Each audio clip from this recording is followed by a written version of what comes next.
अरे कौना चिड़ैया चरे ताल के नरैया। अरे बहनी कौने मेरे पे मेरा राय। कौना चिड़ैया चरे ताल के नरैया।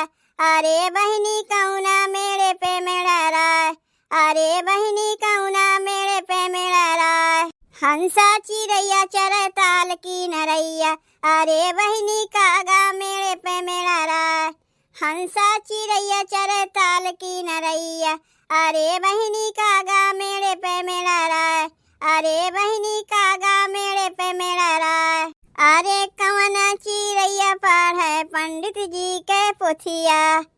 कवना चिड़ैया पढ़े पंडित जी के पोथिया। अरे कवना चिड़ैया पढ़े पंडित जी के पोथिया। अरे बहनी कवन कुटी में हिले जाए। कवना चिड़ैया पढ़े पंडित जी के पोथिया। अरे बहनी कावन कुटी में हिले जाए। अरे बहनी कावन कुटी में हिले जाए। तोता चिड़ैया पढ़े पंडित जी के पोथिया। अरे बहनी बकुला कुटी में हिले जाए।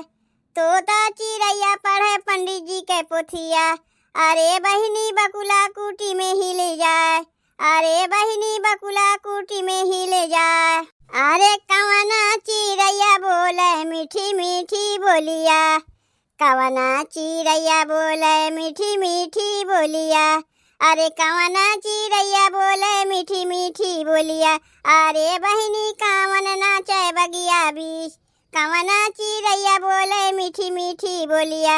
अरे बहनी कवना नाचे बगिया बीच। अरे बहनी कवना नाचे बगिया बीच। कोयल चिड़ैया बोले मीठी मीठी बोलिया।